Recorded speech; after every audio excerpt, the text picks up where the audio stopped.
Pis əhval-ruhiyyə ilə işə hər kəs gələ bilər, rəhbər də. Amma əməkdaşlardan bunun əvəzini çıxmaq qeyri-peşəkarlıqdır. Rəhbər evdə problemi olan, yolda sıxlığa düşən və ya sadəcə yuxudan pis əhvalla oyana bilər. Və bu əhval-ruhiyyəsinə heç bir əlaqəsi olmayan əməkdaşlarına ötürür. Səsini qaldırır, tənqid edir, kiçildir, sanki acığını onlardan çıxır.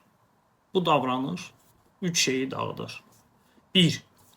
O günün məhsuldarlığını, rəhbər pis əhvalla girən otaqda insanlar qoruyucu rejimə keçirlər, yaradıcılıq sıfırlanır, təşəbbüs yox olur, hamı yalnız səhv etməməyə çalışır ki, rəhbərin qəzəbinə tuş gəlməsin.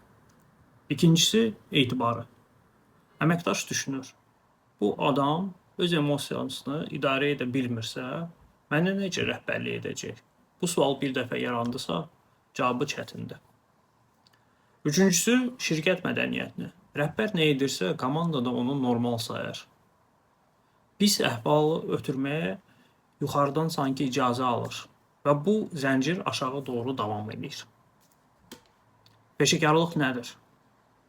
Ağır gündə də rəhbər kimi davranmalıdır.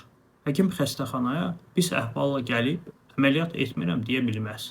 Pilot kabinaya girib, bugün əhvalım yoxdur, uçmuruq deyə bilməz. Rəhbər də öz komandası qarşısında bu peşəkar məsuliyyəti daşıyır.